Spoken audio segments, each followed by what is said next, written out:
დავიწყოთ. გამარჯობა, მე ვარ ნიკა ჭელიძე, თავისუფალი უნივერსიტეტის ვაცის მეოთხე კურსელი ინტერიერის დიზაინზე და დღეს ვისაუბრებ ნემოზე.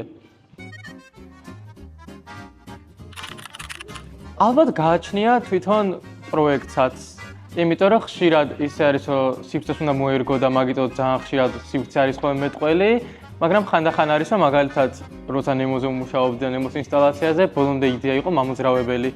და აი სივრცე უფრო მეორე პლანზე გადავიდა ტექნიკურად როგორ მოვერგებოდი, ასე რომ ალბათ გააჩნია თვითონ პროექტი. იტალიური ბრენდები ზოგადად ძალიან ხალისიანია და მაქსიმალისტური და მაქსიმალისტურ დიზაინს კი ვეხებოდი ყოველთვის, მაგრამ უფრო გაწონასწორებული და სოლიდური რათა ხე და ნეიტრალი მომწონდა ხოლმე და როცა დრიადე შევეხე განსაკუთრებით, მაგან მიმიზიდა, რომ შემეძლო რომ ბოლომდე გახსნილი ყოფილიყავი. ნემოს არჩევა იყო, ბავშვობიდან მომწონდა ზოგადად ნემო, ვიცოდი როგორც სკამზე და როცა სია მოგვეცა ავეჯი საიტზე, რომელსაც შეგვეძლო გვემუშავა, ფერმა მიმიზიდა ძალიან და მე ჩავეძიე და გავარკვიე, რომ თურმე პირველად ეს ფერი აურას შემოვიდა და სახელი რომ ვნახე, ძალიან მარტივად გამიხსნა, რომ მარტივი იქნებოდა, რომ პირდაპირ სახელზე და ფერზე მეთამაშა დენიმ და ჯინსის ინსტალაცია ამეწყო, მე ამ ყველაფრისგანო პირდაპირ ხაზს გავუსვამ და ნემოს შემიადრით და ეგ იყო ძალიან მარტივი პროცესი იყო ნემოს არჩევის, იმიტომ რომ ძალიან ვალიდურად ცნობილი სკამია. ნემოს შექმნის ისტორიაში პირველი სახელს რო ვისმენთ, ალბათ ყველას ამ თაობაში გაძილხავს, მულტფილმი ნემო გვახსენდება.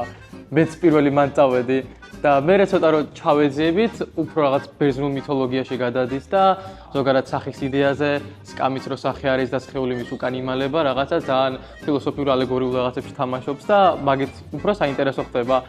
მაგრამ ჩემი შეხება ნემოსთან არ იყო, რომ რაღაც ფილოსოფიურად მივდგომოდი და მაკედან მეთამაშა მე ინსტალაციაზე, უფრო პირდაპირ მომწონდა, რომ სივრცეში როცა დიდი სახე გიდგას, ძალიან კიჩია და რაღაცნაირად ძალიან გასართობს ხდის სივრცეს. და მაგით მომეწონა, რომ ძალიან სერიოზული ავეჯი როგორ შეიძლება გახდეს ძალიან სახალისო და უფრო მაგითაც მიმიზიდა, ვიდრე უფრო ფილოსოფიური მიდგომით. ანუ ყველასთვის ვნახებდი, პირველი შოკი იმაზე ქონდათ, რომ ამდენი ჯინსი სადიშოვე და ეს ხელით გაკერე ყველა. აი კითხვა ეგ ჩდებოდა ხოლმე სულ. ორი რაც მახსენდება არის, რომ თან სერიალს უყურებდი ერთს პირველად, სასოწარკვეთილ დიასახლისებს უყურებდი მაგ პერიოდში პირველად და მაგის ყურების პროცესში ვიყავი ამაზე კეთებისა და ასევე მუსიკის მხრივ მაგროს ძალიან მაქვს ხოლმე ალბომების ამოჩენება ზოგადად, რომ ერთ კონკრეტულ ალბომს უსმენ ხოლმე ძალიან დიდი ხნის მანძილზე და მაგროს ჰქონდა Monos Life in Monos ალბომს უსმენდი ძალიან ხშირად. როცა დიზაინზე ვფიქრობდი, ზოგადად რას გავაკეთებდი ინსტალაციაზე ძალიან თითქოს შებოჭილად ვიყავი და აი პასუხისმგებლობის შეგრძნება მქონდა, რომ რაც შეიძლებოდა რაღაც აკურატულად ამერჩია ყველაფერი, რომ შეიძლება მაქსიმალურად მორგებოდა სივრცეს, დიზაინს და რაც თავში მქონდა, კარგად მეჩვენებინა. და როცა უკვე დავიწყე მუშაობა, მაგროს მივხვდი, რომ ძალიან თავისუფლება მქონდა იმაში, როგორ გავაკეთებდი და იქ ფორმებში, ძალიან აბსტრაგირებაში და მაგ ყველაფერში ძალიან გავერთე თვითონ პროცესში. და მე უკვე აი წარდგენის მომენტი რომ მქონდა, აი პასუხისმგებლობა და გართობა რაღაცნაირად შეირწყა ერთმანეთში და აი სიამაყის მომენტი მქონდა, რომ რაც მქონდა და რაც მინდოდა ვაჩვენე საბოლოოდ და აურას ხალხმაც დააფასა ისაც გავაკეთე და დაინახეს ისაც მე ვხედავდი და ეგ ძალიან კარგი შეგრძნება იყო.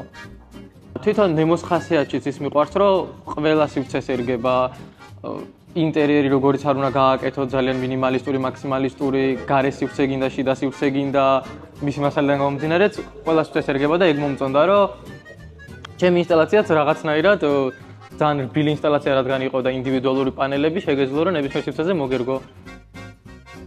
პრივილეგიაც იყო ამ სკამებზე ზოგადად ინსტალაციის გაკეთება ამ სკამებისთვის, იმიტომ რომ ის ფაქტი, რომ ჯერ საქართველოში პირველად შემოვიდა ეს ფერი და თან ძალიან ლიმიტირებული იყო და ფაქტურად ბოლოს ვხედავთ, რაც კი არის და მხოლოდ აურაში შევხვდებით ამ სკამებს, ეგეც ძალიან დიდი პატივი იყო და პასუხისმგებლობა, რომ რაღაცნაირად ნემოს ეამაყა ჩემით.